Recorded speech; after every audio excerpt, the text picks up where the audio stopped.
போரும் அமைதியும். இதன் ஆசிரியர் லியோ டால்ஸ்டாய். பாகம் 4, பகுதி 9. தலையில் ஒரு வெள்ளை தொப்பியை அணிந்து கொண்டு சுற்றிலும் தலையணைகளால் சூழப்பட்டவளாய் குட்டி இளவரசி பயந்திருந்தாள். பிரசவ வலி அப்பொழுதுதான் விட்டிருந்தது. அவளுடைய கருப்பான தலைமுடி அவளுடைய சிவந்த வியர்த்திருந்த கன்னங்களில் பரவி கிடந்தன. அவளுடைய சிவந்த கவர்ச்சியான வாய் அந்த குட்டையான உதட்டோடு திறந்திருந்தது. மகிழ்ச்சியோடு அவள் புன்னகை கொண்டிருந்தாள். அந்த சமயம் இளவரசர் ஆண்ட்ரூ உள்ளே நுழைந்தார். அவள் படுத்திருந்த சோஃபாவின் காலடி பக்கத்தில் சிறிது நேரம் அவளை கவனித்தார். அவளுடைய மின்னுகிற கண்கள் குழந்தைத்தனமான பயத்தையும் பரபரப்பையும் கொண்டிருந்தன. அந்த கண்கள் தோற்றத்தில் எவ்வித மாறுதலுமின்றி அவரை பார்த்தன. நான் உங்கள் எல்லோரும் மீதும் பிரியமாக இருக்கிறேன். நான் ஒருவருக்கும் ஒரு கெடுதியும் செய்யவில்லை. அப்படியானால் நான் ஏன் இப்படி கஷ்டப்பட வேண்டும்?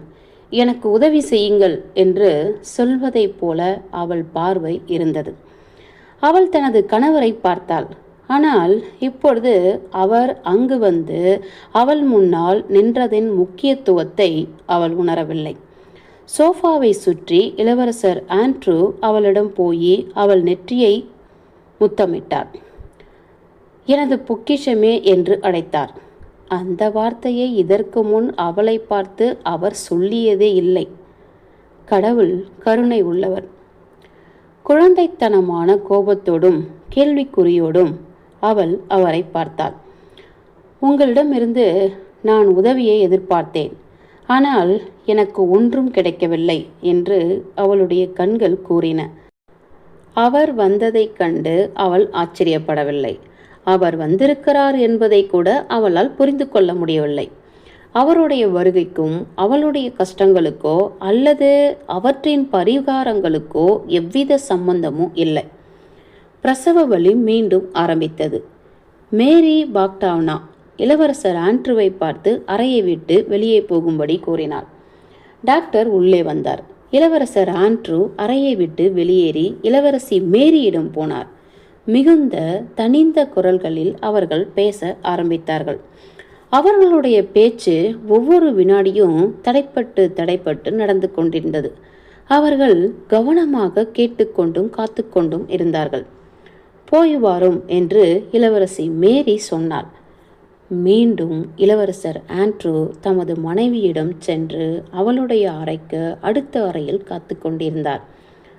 அந்த படுக்கை அறையிலிருந்து ஒரு பயந்த முகத்தோடு வெளியே வந்த ஸ்திரீ இளவரசர் ஆண்ட்ரூவை பார்த்ததும் குழப்பமடைந்தாள். அவர் தமது முகத்தை மறைத்து கொண்டு சில நிமிஷங்கள் அப்படியே இருந்தார். அந்த வாசல் வழியாக பரிதாபகரமான உதவியில்லாமல் தவித்த முனங்கல்கள் வந்து கொண்டே இருந்தன. இளவரசர் ஆண்ட்ரூ எழுந்து கதவுக்கு பக்கத்தில் போய் அதை திறக்க முயற்சித்தார். யாரோ ஒருவர் அதை திறக்க முடியாமல் சாத்தி வைத்து கொண்டிருந்தார்கள். நீர் உள்ளே வர முடியாது, நீர் வர முடியாது என்று ஒரு பீதியான குரல் உள்ளிருந்து கேட்டது. இந்த அறையில் முன்னும் பின்னும் அவர் நடக்க ஆரம்பித்தார்.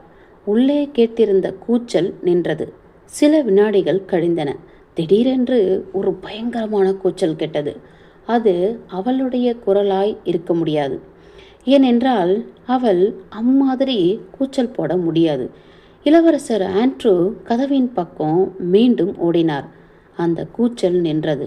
ஒரு குழந்தையின் அழுகை சத்தம் அவருக்கு கேட்டது.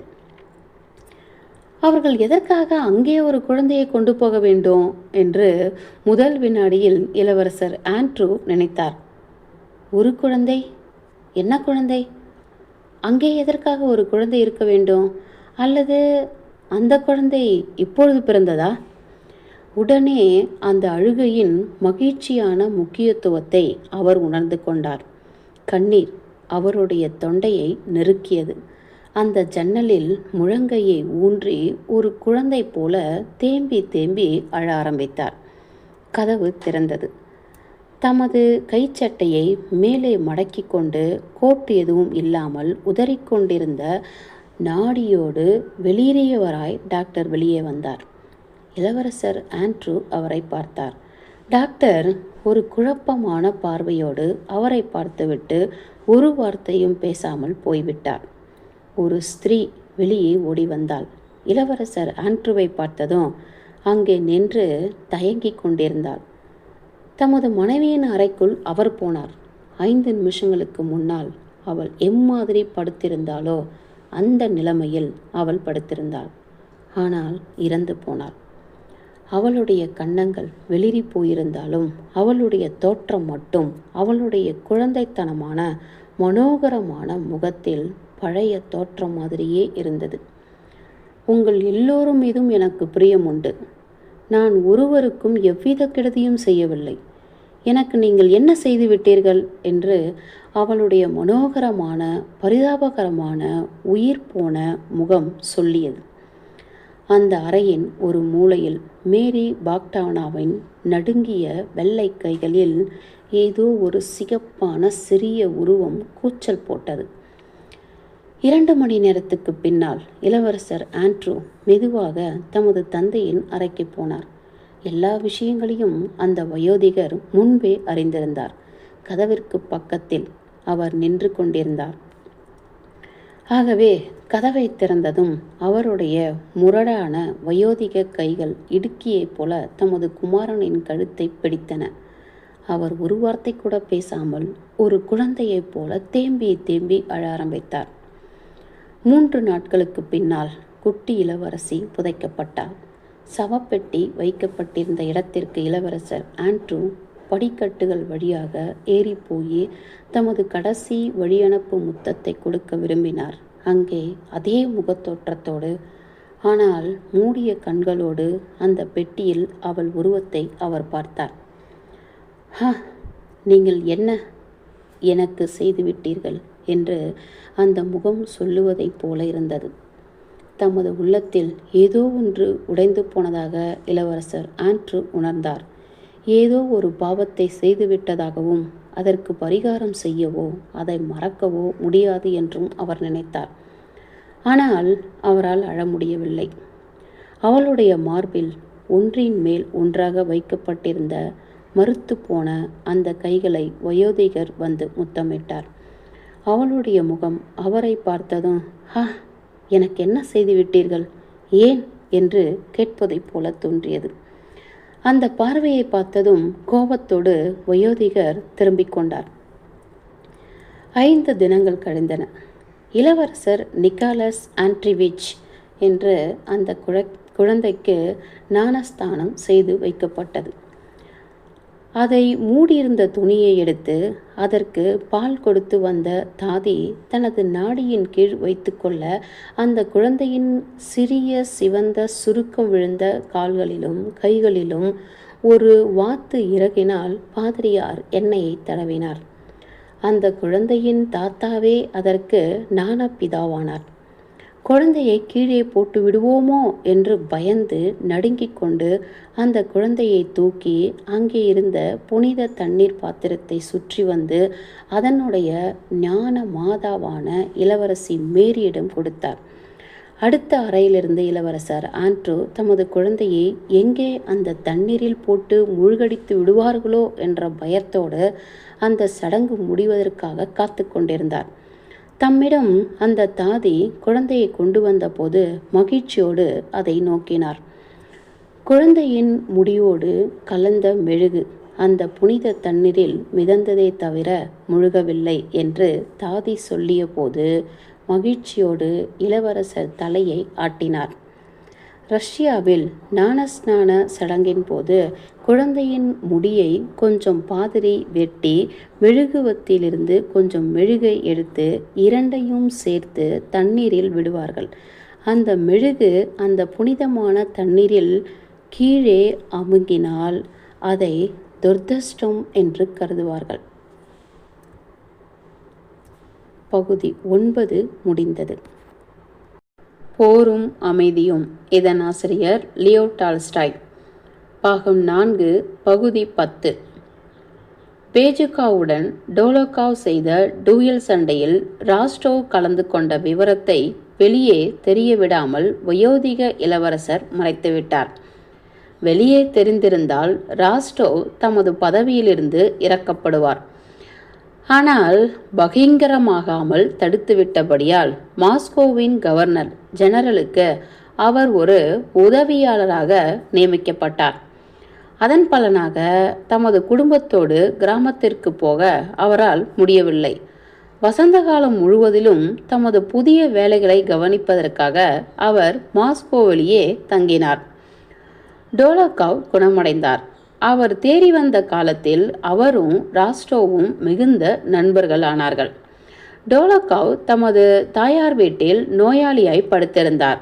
அந்த தாயார் அவரிடம் மிகுந்த கனிவோடும் ஆர்வத்தோடும் பிரியம் கொண்டிருந்தார். அந்த வயோதிக தாயார் மேரி ஐவானாவ் ராஸ்டோவ் மீது மிகுந்த பிரியம் கொள்ள ஆரம்பித்தார். தனது குமாரரான பவுடியாவிடம் ராஸ்டோவ் நண்பராய் இருக்கிறபடியால் அவர் மீதும் அன்பு கொண்டாள். தமது மகனை பற்றி அடிக்கடி பேசுவாள்.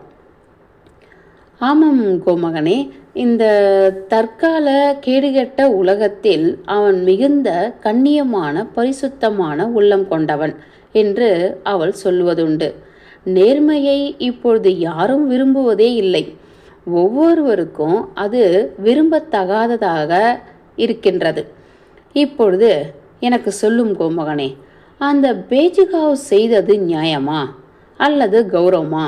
தனது கண்ணியமான உள்ளத்தோடு பெடியா அவர் மீது பிரியம் கொண்டிருந்தான். இப்பொழுதும் கூட அவருக்கு விரோதமாக ஒரு வார்த்தையும் பேசுவதில்லை. அந்த பீட்டர்ஸ்பர்க்கில் போலீஸ்காரன் மீது செய்த கேலி கூத்துகளை அவர்கள் இருவரும் சேர்ந்து செய்யவில்லையா? அதை பாரும். அதிலிருந்து பேஜிகாவ் சுலபமாக தப்பிவிட்டார். ஆனால் முழு பாரத்தையும் பெடியாதான் தாங்கிக் கொள்ள வேண்டியதாய் இருந்தது. எவ்வளவு கஷ்டங்களை அவன் அனுபவித்திருப்பான் தெரியுமா? அவனை மீண்டும் பழைய பதவியில் வைத்து விட்டார்கள் என்பது உண்மைதான்.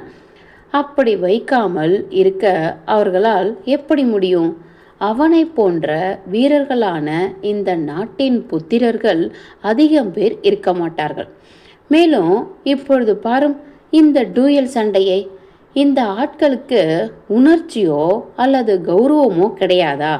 எனக்கு அவன் ஒரே மகன் என்று தெரிந்திருந்தும் அவனை போருக்கு அழைத்து நேருக்கு நேரா அவனை சுடுவதா? எல்லாம் நன்றாக போய்விட்டது. கடவுள் நம் மீது கருணை கொண்டிருந்தார். ஆனால் இதெல்லாம் எதற்காக? யார்தான் சூழ்ச்சிகள் செய்யாமல் இந்த காலத்தில் இருக்கிறார்கள்? பெடியாவை பற்றி பொறாமை ஏற்பட்டிருக்குமானால் அதை முன்பே சொல்லியிருக்க வேண்டும். கடைசியாக எனது பெடியா அவருக்கு பணம் கொடுக்க வேண்டியிருக்கிற காரணத்தினால் திருப்பி சுடமாட்டான் என்று தெரிந்து கொண்டு அவனை சண்டைக்கு அழைப்பது எப்படி இருக்கிறது? என்ன ஒரு அற்பத்தனம், என்ன ஒரு கேடுகட்ட செய்கை! எனது அருமையான கோமகனை, பெடியாவை பற்றி நீர் நன்றாக அறிந்திருக்கிறீர் என்பது எனக்கு தெரியும். அதனால்தான் நான் உன் மீது மிகுந்த பிரியமாய் இருக்கிறேன். மிகவும் சொற்பமானவர்களே பெடியாவை அறிந்து கொண்டிருக்கிறார்கள். அவன் அவ்வளவு உயர்ந்த தெய்வீகமான ஆத்மா. அசௌகரியமாய் படுத்து குணமடைந்து வந்த காலத்தில் ஒருவரும் அவரிடம் எதிர்பார்க்க முடியாத விதத்தில் டோலோகாவ் ராஸ்டோவுடன் பேசி வந்தார். அவர் சொல்லுவார், என்னை கெட்டவன் என்று மக்கள் நினைக்கிறார்கள் என்பது எனக்கு தெரியும். அவர்கள் நினைத்து கொண்டு போகட்டும். நான் பிரியம் கொண்டிருப்பவர்களை தவிர மற்றவர்களை பற்றி எனக்கு கவலை இல்லை. நான் யார் மீது பிரியம் கொண்டிருக்கிறோனோ அவர்களுக்காக உயிரை கொடுக்கும் விதத்தில் நான் பிரியமா இருப்பேன். ஆனால் மற்றவர்களை பற்றி என்னவென்றால், எனது வழியில் அவர்கள் குறுக்கிட்டால் அவர்களுடைய கழுத்தை நெரிப்பேன். நான் போற்றக்கூடிய விதத்தில் விலை மதிக்க முடியாத ஒரு தாயாரும் 2-3 நண்பர்களும் தான் எனக்கு உண்டு. அவர்களில் நீ ஒருவர். மற்றவர்களை பற்றி அவர்கள் எனக்கு நன்மையாகவோ கெடுதலாகவோ இருக்கிற காலங்களில் மட்டும்தான் அதை நினைப்பேன். அவர்களில் அநேகர் முக்கியமாக பெண்கள் கெடுதல்காரர்கள். ஆமாம், எனது அன்பான உள்நோக்கமும் கண்ணியமும் கொண்ட மனிதர்களை நான் சந்தித்திருக்கிறேன். ஆனால் இதுவரை ஒரு பெண்ணை கூட நான் நல்ல விதத்தில் பார்த்ததே இல்லை. அந்த விதமான தெய்வீக பரிசுத்தமும் பயபக்தியும் கொண்ட பெண்களை இதுவரை நான் சந்தித்ததே இல்லை. அம்மாதிரி ஒருத்தியை நான் கண்டுபிடிப்பேனானால் எனது உயிரை வேண்டுமானாலும் நான் அவளுக்காக கொடுப்பேன். ஆனால் இந்த பெண்களோ, நான் இன்னும் உயிரோடு இருப்பதற்கு விரும்புகிறேன் என்றால் அந்த மாதிரி ஒரு தெய்வீகமான பெண்ணை சந்திப்பேன் என்கிற நம்பிக்கையினால்தான் நான் உயிர் வாழ்கிறேன். அம்மாதிரி பெண் புத்துயிர் கொடுத்து என்னை புனிதமாக்கி என்னை உயர்த்துவதற்கு உதவியாய் இருப்பாள். ஆனால் இதெல்லாம் உம்மால் புரிந்து கொள்ள முடியாது. ஹோ, ஆமாம், எனக்கு நன்றாக புரிகிறது என்று ராஸ்டோவ் பதிலளித்தார். அந்த புதிய நண்பரின் செல்வாக்கில் அவர் கட்டுண்டிருந்தார். ராஸ்டோவ் குடும்பத்தினர் இலையுதிர் காலத்தில் மாஸ்கோவுக்கு திரும்பினார்கள். குளிர்காலத்தின் ஆரம்பத்தில் டெனைசாவும் திரும்பி வந்து அவர்களோடு தங்கினார். 1860வது வருஷத்தில் குளிர்காலத்தின் முற்பகுதியில் நிக்கோலாஸ் ராஸ்டோவ் மாஸ்கோவில் இருந்தார். அந்த காலம் அவருக்கும் அவருடைய குடும்பத்தாருக்கும் மிகுந்த மகிழ்ச்சியையும் சந்தோஷத்தையும் கொடுத்த காலம். தம்முடைய வீட்டிற்கு வாலிபர்கள் பலரை நிக்கோலஸ் அழைத்து வருவது உண்டு. 20 வயதோடு மிகுந்த அழகோடு வேரா காணப்பட்டாள். 16 வயது நிறைந்த சோனியா அப்பொழுதுதான் மலரும் புஷ்பத்துக்குள்ள எல்லா கவர்ச்சிகளோடும் தோன்றினாள். பாதி வளர்ந்தும் பாதி குழந்தையாயிருந்தும் வந்த நட்டாஷா இப்பொழுது குழந்தையை போன்ற வேடிக்கையாகவும் குமரியை போன்ற கவர்ச்சியையும் கொண்டிருந்தாள். இளமையான கவர்ச்சிகரமான பெண்கள் இருக்கிற வீடுகளில் எம்மாதிரி காதல் பொழிவுகள் காணப்படுமோ அதே மாதிரி ராஸ்டோவின் வீட்டில் காணப்பட்டன.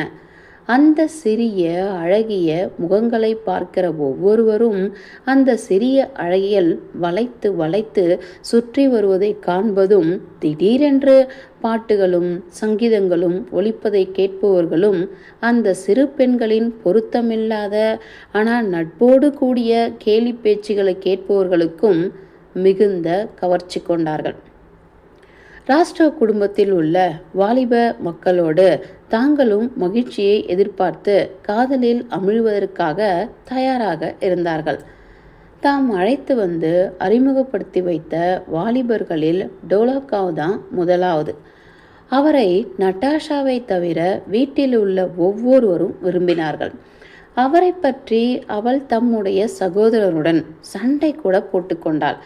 அவர் ஒரு கெட்ட மனிதர் என்றும், பேஜுகாவோடு நடந்த டூயல் சண்டையில் பேஜுகாவின் கட்சி தான் நியாயமானது என்றும், டோலோகாவின் கட்சி அநியாயமானது என்றும், தவிரவும் அவர் விரும்பத்தகாதவர் என்றும், செயற்கை சுபாவம் உள்ளவர் என்றும் அவள் சொன்னாள். எனக்கு தெரிந்து கொள்வதற்கு ஒன்றுமே இல்லை. அவர் மிகவும் கெட்டவர், இருதயம் இல்லாதவர். இங்கே பாரு, உன்னுடைய டெனைசார்.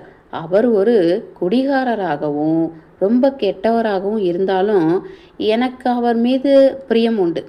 நான் கூட விஷயங்களை அறிந்து கொள்ள முடியும் என்பதை நீ தெரிந்து கொள்ள வேண்டும். அதை எப்படி சொல்வதென்று எனக்கு தெரியவில்லை.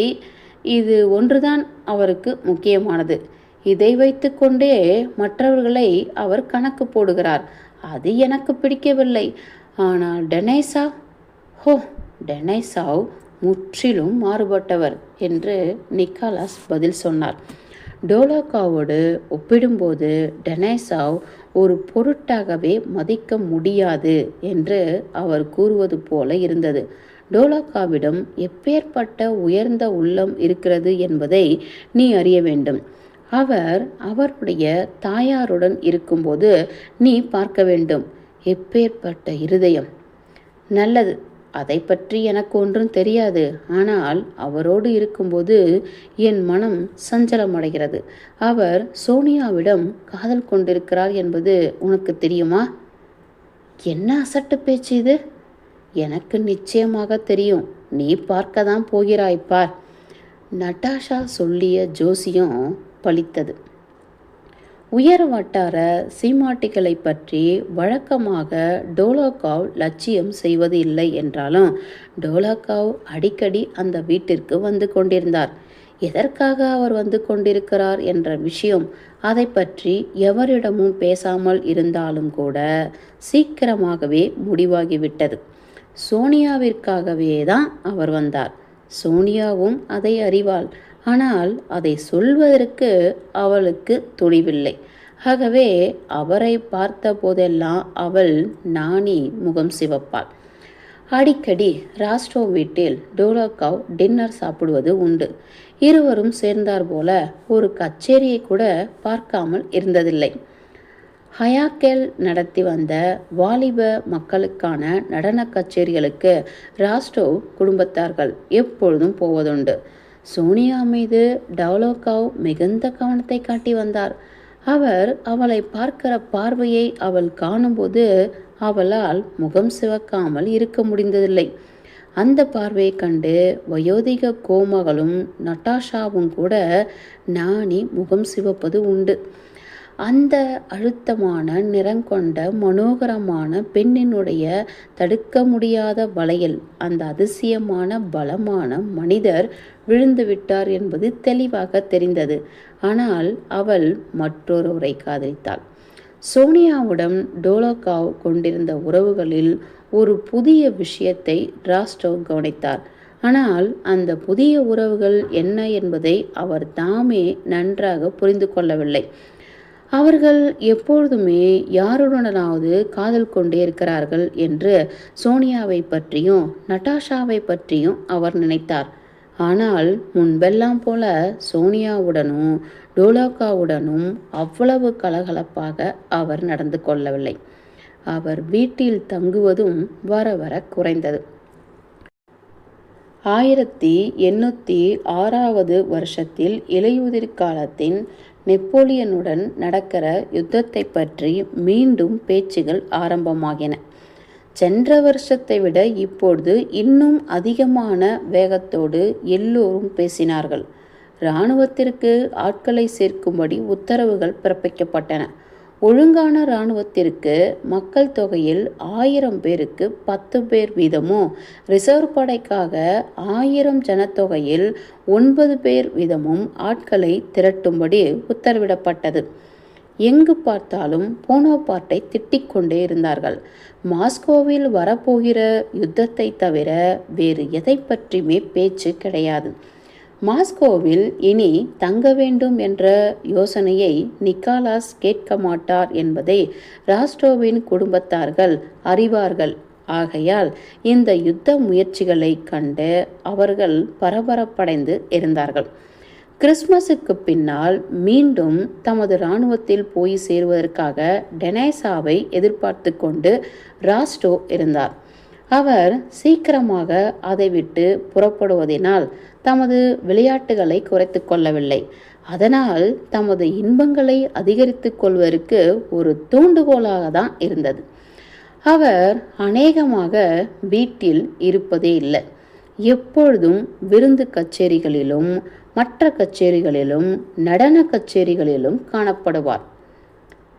பகுதி 10 முடிந்தது. போரும் அமைதியும். இதன் ஆசிரியர் லியோ டால்ஸ்டாய். பாகம் 4 பகுதி 11. கிறிஸ்மஸிலிருந்து 3வது நாள் அன்று நிக்காலஸ் தமது வீட்டிலேயே டின்னர் சாப்பிட்டார். சமீப காலமாக அவர் வீட்டில் டின்னர் சாப்பிடுவது அபூர்வமாக ஆகிவிட்டது. எப்பிபன்னி என்ற திருநாள், அதாவது கிறிஸ்மஸ் நாளிலிருந்து 12வது தினத்தில், அதாவது ஜனவரி 6ஆம் தேதி அன்று எப்பிபன்னி என்ற இந்த திருநாள் வரும். அவரும் டெனேசாவும் தங்களுடைய பட்டாளத்தில் போய் சேர இருந்ததால் அன்றைய டின்னர் ஒரு பிரமாதமான வழியனுப்பு விருந்தாக இருந்தது. டோலோகாவ், டெனேசாவ் உட்பட சுமார் 20 பேர்கள் வந்திருந்தார்கள். அந்த விடுமுறை நாட்களில் ராஸ்டோ வீட்டில் காணப்பட்ட காதல் உணர்ச்சிகளும் சல்லாப சுற்றுணர்ச்சிகளும் அதற்கு முன்பு எப்பொழுதும் காணப்படாத அளவு பலமாக இருந்தது. மகிழ்ச்சி அடையும் நேரத்தை பிடித்து கொள்ளுங்கள், காதல் கொள்ள வேண்டும், காதலிக்கப்பட வேண்டும், அது ஒன்றுதான் உலகத்தில் உண்மையானது, மற்றவையெல்லாம் பொய்யானவை, இந்த இடத்தில் அந்த ஒரே விஷயந்தான் எங்களுக்கு பிரியமானது என்று அந்த இடத்து உணர்ச்சிகள் கூறுவதைப் போல இருந்தன. 2 ஜோடி குதிரைகள் களைத்து போகும்படியான அளவுக்கு வழக்கம் போல நிக்காலஸ் வண்டியிலேறி சுற்றி வந்தார். அவர் போக விரும்பிய எல்லா இடங்களுக்கும் அல்லது அவர் அழைக்கப்பட்ட எல்லா இடங்களுக்கும் அவரால் போக முடியவில்லை. டின்னருக்கு சிறிது நேரத்துக்கு முன்புதான் அவர் வீடு திரும்பினார். அவர் வீட்டிற்குள் நுழைந்ததும் வீட்டிற்குள் காணப்பட்ட சல்லாப சுற்றுணர்ச்சி முறுக்கேறி நிற்பதை அவர் உணர்ந்து கவனித்தார். அங்கிருந்த சிலரிடம் ஒரு விசித்திரமான தர்ம சங்கடம் காணப்படுவதையும் அவர் கண்டார். சோனியாவும் டோலோக்காவும் வயோதிக கோமகனும் மிகுந்த மனக்குழப்பம் அடைந்திருந்ததாக காணப்பட்டார்கள். அவர்களை விட கொஞ்சம் குறைவான அளவில் நட்டாஷாவும் குழப்பமாய் இருந்தாள். டின்னருக்கு முன்பாக சோனியாவுக்கும் டோலோக்காவுக்கும் இடையில் ஏதோ ஒன்று நடந்திருக்க வேண்டும் என்று அவர் உணர்ந்து கொண்டார். ஆகவே அவருக்கு இயற்கையாக உள்ள இனிமையான மென்மையோடு மிகுந்த அமைதியாகவும் ஜாக்கிரதையாகவும் டின்னர் சமயத்தில் அவர்களிடம் நடந்து வந்தார். அதே தினத்தில் இரவில் நடன ஆசிரியரான அயாக்கேல் நடத்துகிற ஒரு நடன கச்சேரி இருந்தது. விடுமுறை நாட்களில் தமது மாணவர்களுக்கு இம்மாதிரி அவர் ஏற்பாடு செய்வதுண்டு. நிக்காலஸ், அயாக்கேல் நடனத்திற்கு நீ வருகிறாயா? தயவு செய்து வா, அவர் உன்னை வரும்படி அழைத்தார். வாய்சாலி டிமிட்லிச் கூட வருகிறார் என்றார். கோமகளின் உத்தரவு வரும்போது நான் எங்கேதான் போக மாட்டேன் என்று டெனேசாவ் வேடிக்கையாக நட்டாஷாவின் வீராதி வீரனாக நடித்து கொண்டு சொன்னார். நான் சால்வை நடனமாடுவதற்கு கூட தயாராக இருக்கிறேன். எனக்கு நேரம் இருந்தால் வருகிறேன். ஆனால் ஆர்காராவ் கச்சேரிக்கு வருவதாக நான் வாக்கு சொல்லிவிட்டேன் என்றார் நிக்காலஸ். நீர் வரவில்லையா என்று டோலாக்காவை கேட்டார். அவர் அதை கேட்டு முடிந்ததும் அந்த சமயத்தில் அந்த கேள்வியை கேட்டிருக்க கூடாதென்று அவருக்கு தோன்றியது. ஒருவேளை வரலாம் என்று கடினமாகவும் கோபமாகவும் டோலாக்காவ் பதிலளித்தார். சோனியாவை நோக்கிவிட்டு ஒரு உருமல் உருமிக்கொண்டு கிளப் டின்னர் என்று எம்மாதிரி நோக்கத்தோடு பியரை பார்த்தாரோ அதே நோக்கத்தோடு நிக்காலஸை பார்த்தார். ஏதோ ஒரு காரியம் கொதித்து கொண்டிருக்கிறது என்று நிக்காலஸ் நினைத்தார். டின்னருக்கு பின்னர் டோலாக்காவ் உடனே எழுந்து போய்விட்டதால் அவருடைய நினைப்பு மேலும் உறுதியாயிற்று. அவர் நட்டாஷாவை அழைத்து என்ன விஷயம் என்று கேட்டார். நான் உன்னைதான் தேடிக்கொண்டிருந்தேன் என்று நட்டாஷா அவரை பார்த்தது ஓடி வந்து கொண்டே சொன்னார். நான் முன்பே சொன்னேன், ஆனால் நீங்கள் நம்பவில்லை. தம்மை கல்யாணம் செய்து கொள்ளும்படி சோனியாவிடம் அவர் கேட்டார் என்று வெற்றி குரலோடு பேசினார். சமீப காலமாக சோனியாவுடன் நிக்காலஸ் அதிகமாக பேசுவதே இல்லை. இருந்தும் இந்த செய்தியை கேட்டதும் அவர் உள்ளத்தில் ஏதோ ஒன்று அருந்து போய்விட்ட மாதிரி உணர்ந்தார். இந்த அனாதையான சீதனமில்லாத பெண்ணுக்கு டோலாக்காவ் மிகவும் பொருத்தமான ஜோடிதான்.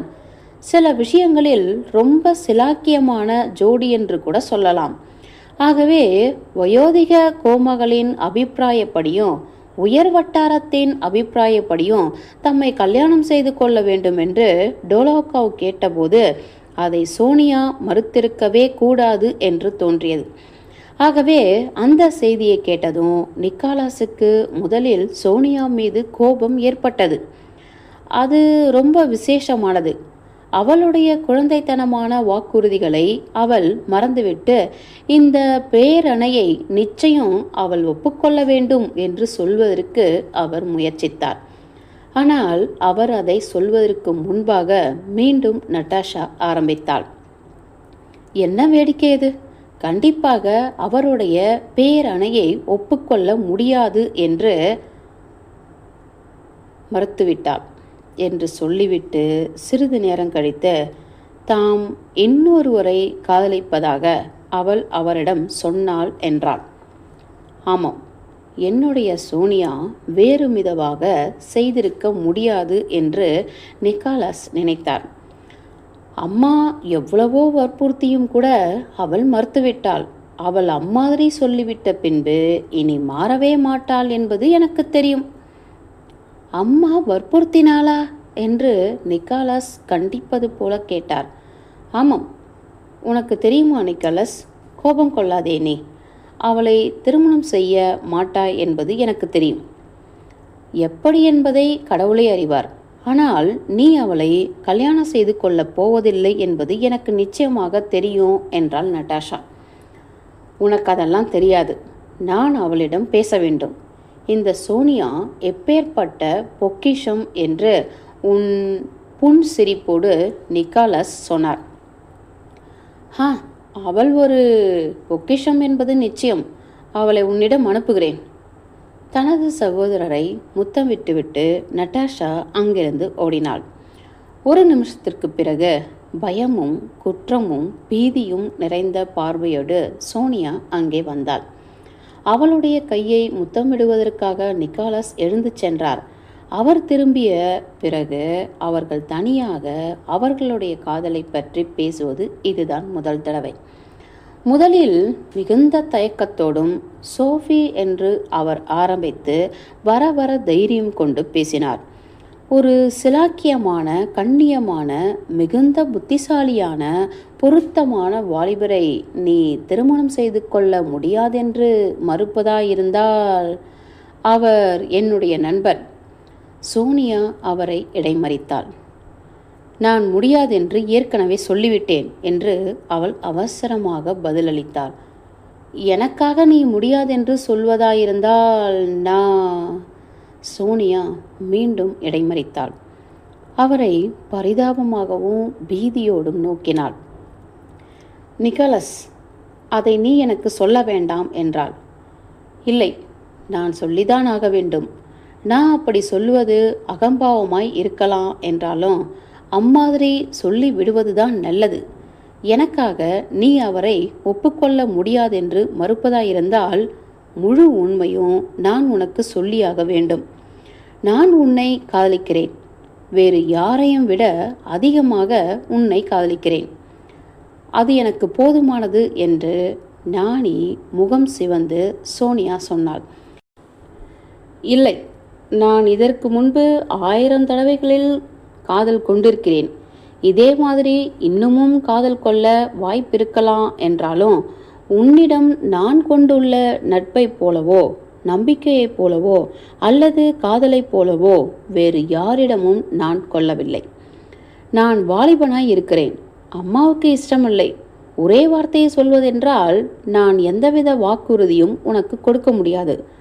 டோலாக்காவ் உன்னிடம் கேட்டுக்கொண்ட வேண்டுகோளை பற்றி நீ மீண்டும் யோசிக்கும்படி உன்னை கெஞ்சுகிறேன் என்று அவர் தமது நண்பரின் பெயரை மிகுந்த சிரமத்தோடு சொல்லிக்கொண்டு பேசி முடித்தார்.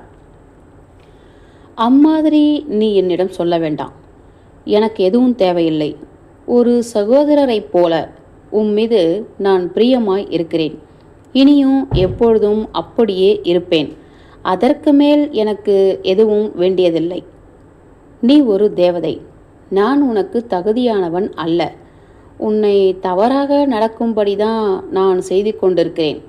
நிக்காலஸ் மீண்டும் அவள் கையை முத்தமிட்டார். பகுதி 11 முடிந்தது.